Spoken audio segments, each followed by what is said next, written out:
Amados hermanos y amigos, que la paz de Dios invada sus corazones. A través de este medio quiero llegar a ustedes con el propósito de compartir la palabra de Dios, anhelando con todo mi corazón que encuentre eco en sus vidas y que pueda iluminarlos para que puedan tener una vida mejor, una vida llena de felicidad.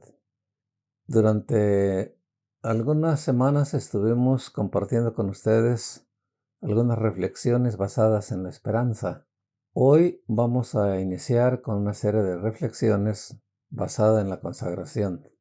Esta reflexión la vamos a basar en 1 de Pedro, capítulo 2, versículo 9, que dice así: Mas vosotros sois linaje escogido, real sacerdocio, gente santa, pueblo adquirido por Dios, para que anunciéis las virtudes de aquel que os llamó de las tinieblas a su luz admirable. El apóstol Pedro escribe estas palabras aproximadamente a principios del año 60 después de Cristo a un grupo de personas que habían sido expatriados. La situación que ellos estaban viviendo en ese momento era una situación muy difícil. Simplemente recuerde, para los que estamos en Estados Unidos, recuerde cuando usted llegó a este país por primera ocasión, quizás sin conocer a nadie, sin hablar el idioma, sin saber exactamente qué rumbo tomar. Quizá algunos días tuvieron que dormir en la calle o en alguna central camionera. Quizá algún día se quedaron sin comer.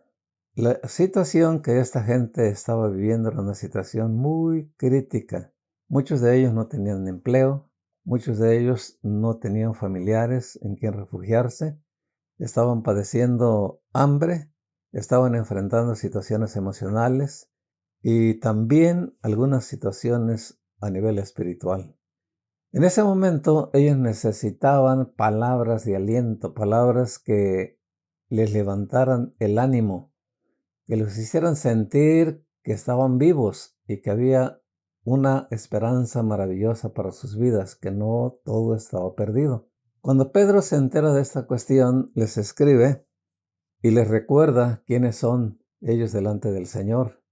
Y con toda certeza les empieza a decir: ustedes no son cualquier gente, ustedes pertenecen a un linaje escogido. Quizá en el momento en que Pedro le escribe estas palabras a este grupo, había algunos millones de habitantes en el mundo de aquel tiempo. Y dentro de ese grupo de gentes, Dios se había fijado en ellos para llamarlos a formar parte de su pueblo santo. Y tenían que sentirse privilegiados porque el mismo Dios los eligió, el mismo Dios los escogió, el mismo Dios los llamó para que formaran parte de un linaje escogido directamente por Dios a través del Espíritu Santo. En ese tiempo había grandes filósofos, había grandes científicos, había grandes pensadores, había reyes, había primeros ministros, había gobernantes, gobernadores, había duques, había duquesas, príncipes, etcétera, etcétera. Y sin embargo, dentro de ese grupo selecto para la sociedad, y ellos sin ser absolutamente nada, Dios se fija en ellos para traerlos a formar parte de su reino espiritual. Y los considera como un linaje escogido. No son el linaje de la realeza, no son el linaje que desciende de los duques, no es un linaje que desciende de los científicos, no es un linaje que viene de un apellido prominente, es un linaje escogido directamente por Dios. Eso quiere decir que ellos pertenecían a la familia de nuestro Dios. Y eso debería motivarlos para que pudieran entender que aunque estaban en un país extraño, aunque estaban batallando, Dios no se había olvidado de ellos. En el momento oportuno, ellos encontrarían la respuesta que estaban necesitando para poder desplayarse y poder hacer su vida cotidiana, quizá mejor que la vida que tenían allá donde ellos vivían antes. En el número 2, el apóstol le dice: ustedes forman parte de un real sacerdocio. Los sacerdotes en la antigüedad eran los encargados de llevar al pueblo a las plantas de Cristo Jesús. Ellos tenían la responsabilidad de velar por la adoración del pueblo delante de su Dios. Tenían que preocuparse porque el pueblo nunca interrumpiera la adoración a su Dios. Tenían que entender que desde el momento mismo en que Jesucristo los llamó para formar parte de su pueblo selecto, ellos estaban considerados como un grupo de sacerdotes. Pero si nos fijamos detenidamente, al sacerdocio en la antigüedad no se le llamaba real sacerdocio. A este grupo de personas se le llama: ustedes pertenecen a un real sacerdocio. La palabra real nos está indicando que ellos pertenecían a la realeza divina. Como sacerdotes, ellos también tenían que velar porque la adoración a nuestro Padre Celestial jamás se interrumpiera. Tenían la responsabilidad de velar porque esa adoración fuera una adoración en espíritu y en verdad, una adoración que llegara hasta la presencia de nuestro Dios como un olor grato a su santísimo nombre. Aunque la situación era difícil, por lo que mencionamos al principio, sin embargo ellos tenían que entender que estuvieran en el país donde estuvieran, atravesando la situación que estuvieran atravesando, ellos eran adoradores y como sacerdotes tenían la responsabilidad de mantenerse siempre dentro del marco de la adoración a nuestro Dios, sabiendo que dependiendo totalmente del poder de Dios, tarde o que temprano ellos se iban a ubicar de una manera excelente para poder desarrollarse como seres humanos, pero también para poder mantenerse como un fuego ardiente delante de la presencia de Dios. Como número 3, le dice: ustedes son nación santa. Ustedes no son un pueblo cualquiera. Ustedes son el pueblo de Dios, un pueblo elegido totalmente por Dios. No fueron elegidos porque eran personas perfectas, no fueron elegidos porque ustedes eran un dechado de santidad, sino simplemente por la misericordia de Dios. Él los elige y los llama su pueblo selecto, su pueblo singular. Este grupo que había creído en Cristo Jesús necesitaba entender que ellos formaban parte de una nación santa. No se está refiriendo al pueblo judío, sino al pueblo que el Hijo de Dios ganó con el derramamiento de su sangre en la cruz del Calvario. Un pueblo no nacido de carne, sino un pueblo nacido del Espíritu, porque estas gentes creían totalmente que Jesucristo era el único medio para poder alcanzar la libertad, el único medio para poder adquirir la salvación, el único medio para poder adquirir el perdón, la justificación, la reconciliación y el único medio para poder entrar a la vida eterna. En el número 4 les dice que son un pueblo adquirido. Ustedes son un pueblo adquirido, adquirido por Dios. ¿Cómo fueron adquiridos? Ellos tenían que entender que no fueron adquiridos por lingotes de oro, no fueron adquiridos por lingotes de plata, no fueron adquiridos con joyas preciosas. Ellos fueron adquiridos a través de la sangre derramada por el Hijo de Dios en la cruz del Calvario. El Hijo de Dios los había comprado con su sangre y tenían que entender que tenían un valor incalculable. No había ninguna calculadora que pudiera calcular lo que ellos valían, porque fueron comprados, repito, con la sangre preciosa de Jesucristo en la cruz del Calvario. Y ellos tenían que entender que como un grupo adquirido por Dios, se debían totalmente a la voluntad de Dios. Tenían que preocuparse por caminar de acuerdo a la voluntad de Dios. tenían que preocuparse por poner en alto el estandarte divino, poner en alto el nombre glorioso de aquel que vino a liberarlos a través de morir en la cruz del Calvario. El apóstol Pablo quería que esta gente entendiera que eran un grupo consagrado, pero un grupo consagrado para servir. Cuando el Hijo de Dios toma a una persona, después de liberarla, después de salvarla, de perdonarla, de reconciliarla con Dios y justificarla e introducirla en la vida eterna, es capacitada y se convierte en un servidor.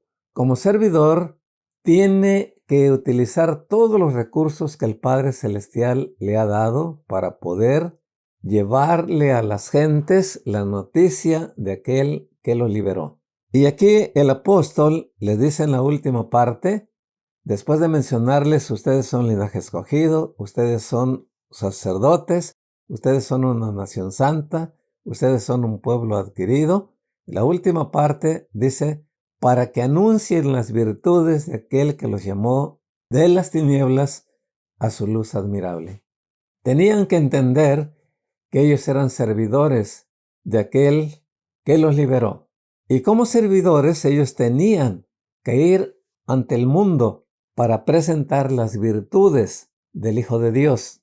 Ellos no tenían que ir a hablar acerca del pueblo, no tenían que ir a hablar acerca de la iglesia, ellos no tenían que ir a hablar de ellos mismos, no tenían que ir a hablar del ministerio, no tenían que ir a hablar de la historia de la iglesia, ellos tenían que hablar exactamente las virtudes de aquel que los llamó de las tinieblas a su luz admirable. Tenían que decirle a la gente que en el Hijo de Dios hay amor, un amor a toda prueba, un amor tan grande que hizo posible que dejara su trono y su gloria para venir a nacer de una mujer sencilla y poder enfrentarse a situaciones completamente críticas y lamentables, y por último subir a la cruz para ofrendar su vida en favor de la humanidad.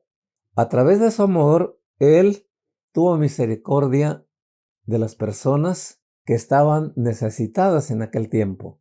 Las gentes que eran marginadas por amor, le dio la vista a los ciegos, le dio el habla a los mudos, el oído a los sordos, levantó a los paralíticos, limpió a los que estaban enfermos de lepra, quitó las cargas de aquellas personas que durante muchos años estuvieron cargadas de tanto pecado, liberó a aquella mujer que era acusada de cometer adulterio, aquella mujer que querían apedrear, y todo lo hizo por amor. Y ellos tenían que entender esto, y cuando llevaran la noticia a las gentes, tenían que hablar exactamente de ese amor maravilloso del Hijo de Dios. Tenían que hablar de un Cristo lleno de bondad, de un Cristo lleno de misericordia, de un Cristo perdonador, de un Cristo sanador, de un Cristo con el poder de liberar a las personas que estaban bajo la influencia del demonio. Y sin duda alguna esta iglesia valoró las palabras que Pedro les escribió, porque en esas palabras toda la intención era levantarles el ánimo y llevarlos a una realidad completamente diferente. Nosotros hoy en la actualidad tenemos que valorar lo que Cristo hizo por nosotros. Hoy en la actualidad, nosotros somos un linaje escogido. Somos un real sacerdocio. Somos una nación santa. Somos un pueblo adquirido por Dios. Y así como aquellas gentes fueron instadas para que anunciaran las virtudes de aquel que los llamó de las tinieblas a su luz admirable, nosotros hoy tenemos que consagrar nuestra vida al servicio del Señor. Al consagrar nuestra vida al servicio del Señor, siempre vamos a estar dispuestos para ir con las gentes. Hay alguien que tiene la capacidad de levantarte de la postración en la que te encuentras. Hay alguien que te ama intensamente. Hay alguien que anhela entrar a tu vida y transformarla absolutamente. Tiene la capacidad de utilizar esos 5 sentidos para algo glorioso, para honrarlo a Él, pero también para beneficiarte a ti, para beneficiar a tu familia y para beneficiar a tus amigos, a tus vecinos y a toda la gente con la que tú puedas tener contacto. El privilegio que nuestro Dios nos concede a través de Cristo Jesús es un privilegio excelente, hermanos. Debemos de consagrar nuestra vida, debemos consagrar nuestro tiempo, debemos consagrar nuestro talento, debemos consagrar el conocimiento que tenemos, la destreza que tenemos, la sabiduría que hemos alcanzado al servicio de nuestro Padre Celestial. De esa manera, vamos a poner en alto el nombre de Cristo Jesús y vamos a lograr que la gente que no ha creído en Él ponga sus ojos en Él a través de lo que observe en nosotros. Tenía razón el Hijo de Dios al decir a los discípulos en el capítulo 5, verso 16 de Mateo: así alumbre vuestra luz delante de las gentes, para que vean en ustedes sus buenas acciones y esas acciones los motiven para glorificar a vuestro Padre que está en los cielos. Amado hermano, no olvidemos que nosotros formamos parte de un linaje escogido. Nosotros somos parte de un real sacerdocio. Nosotros somos una nación santa. Nosotros somos un pueblo adquirido por Dios, un pueblo comprado con sangre, para que siempre estemos dispuestos a caminar firmemente delante del Señor sin titubear y llevar a esa persona que tanto beneficio nos ha otorgado a las gentes y presentárselos como la única fuente que se necesita para poder alcanzar la felicidad. Mi deseo es que Dios les bendiga. Vamos a orar.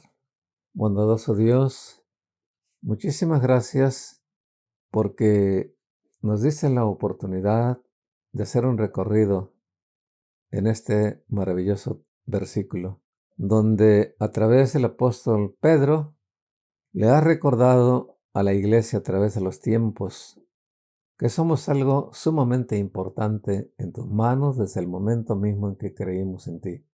Día con día vas santificando, Señor, los 5 sentidos que nos has regalado. Vas santificando nuestro cuerpo, nuestras palabras, nuestras acciones, para que la gente pueda contemplarte a ti en toda tu santidad a través de nuestra vivencia, a través de nuestro ejemplo. Gracias porque después de estar muertos en delitos y en pecados y no tener absolutamente ningún valor, a través de tu Hijo amado nos compraste a precio de sangre y nos has traído a formar parte de tu rebaño santo. Muchísimas gracias, Señor. Nos abandonamos en tus manos con la confianza plena de que has de bendecir grandemente a tu iglesia y a todos los que escucharon este mensaje, en el nombre poderoso de Cristo Jesús. Amén.